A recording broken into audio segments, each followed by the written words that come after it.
Hey, welcome back everyone. I hope you're all having an amazing day so far, and there's a lot of things going on right now over at Lucasfilm, all because of Bob Iger and the board's mishandling of the Disney, of course, products out there, everything from the merchandise to the parks to the movies and the shows on Disney+. Everything is going downhill as Bob Iger initiated this cost containment plan that's really basically about spending less and making less, pretty much vividly admitting that they are in deep trouble. This is Mike Zero. Subscribe if you're new and like this video to see future updates. I'm also on Twitter at Mike01. I thank you also very much for the great and kind support, and let's get right into the subject, shall we? Now, I have a lot of you coming forward to me saying how a lot of you are going to be spending your vacation over at Universal instead of Disney. I'm seeing this big pattern, this big shift of fans focusing on Universal more so. And you know what? Universal's really beginning to up their game with, Super Nintendo World and how Epic Universe is coming out in 2025 for Orlando.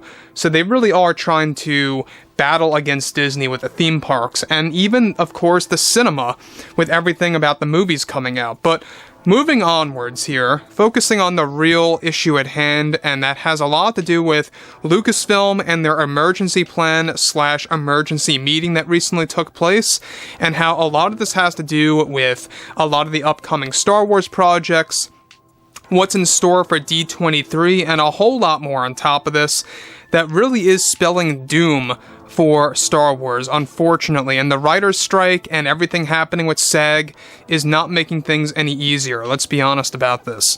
So, with Indy 5 and its box office situation only getting worse and creating a domino effect for Lucasfilm, however, one major development now involves Lucasfilm. After what happened with Indy 5, it is creating chaos between the story group and creators like Jon Favreau, Dave Filoni, and yes, even Tony Gilroy, as now a part of the Lucasfilm emergency meeting and plan that was handed down by Disney is by drastically reducing costs of shows and their upcoming movies, and that now Lucasfilm is getting ready to cancel over 10 Star Wars projects in total, some of which have been announced, others of which have not been announced, that were supposed to be unveiled at D23 in September.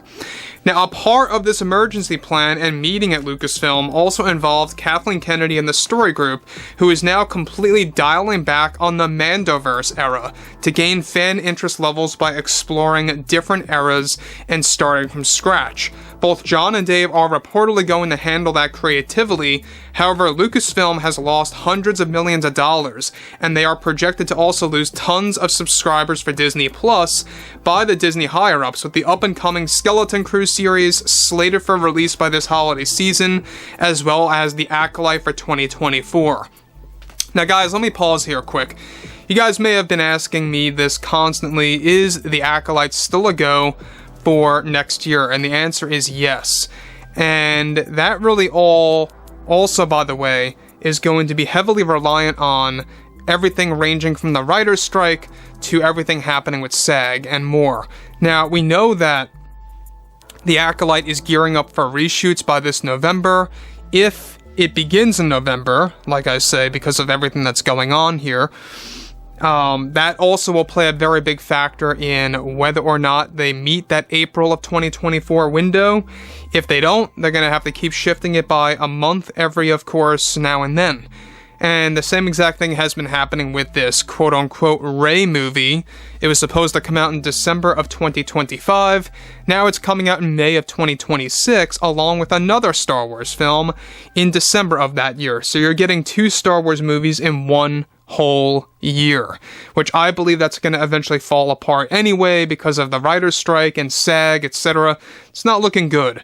But this Lucasfilm plan, I think, is really the beginning of the essential chaotic mess that's about to erupt over at Lucasfilm. And there's a reasoning behind this, is that it's almost like comedians, right? When you're living in this PC world now, you really can't explore all the material that you want to. Same exact thing applies here with the cost reductions on all of these upcoming Star Wars projects. And now John and Dave are having a lot of limitations with what they want to explore, how they want to explore it, and how quality-driven the material can really be, by reducing all of, basically the, revenue, or should I say the money going into this that could boost revenue.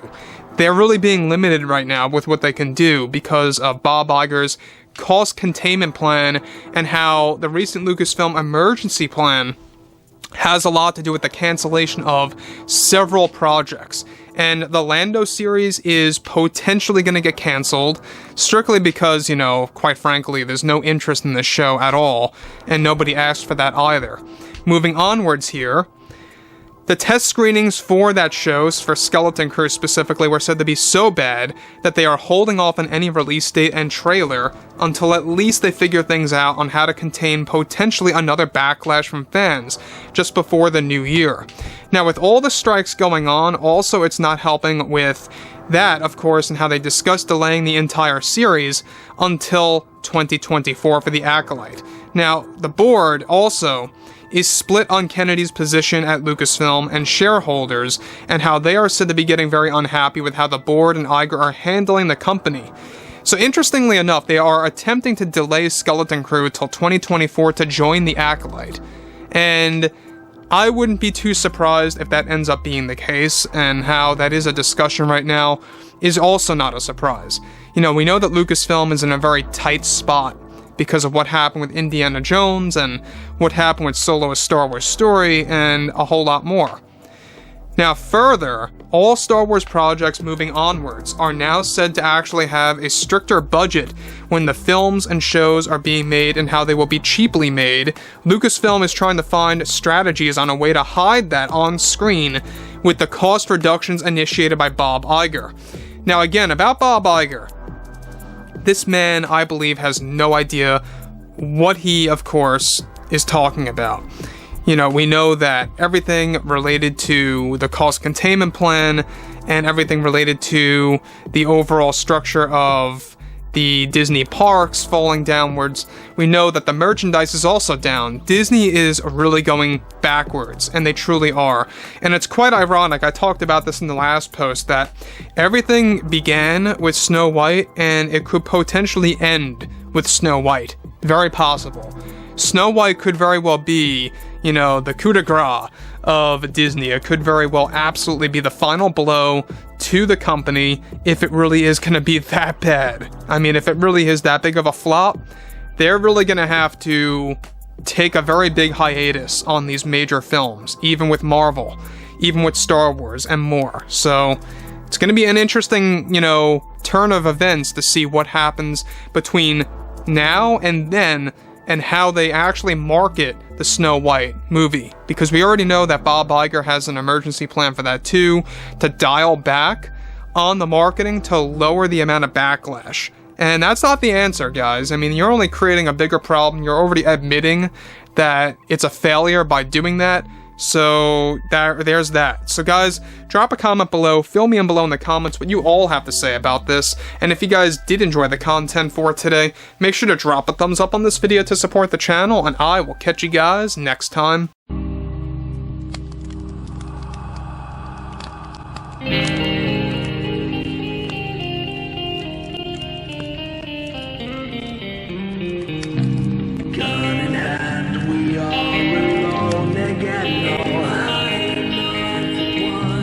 Night to moon,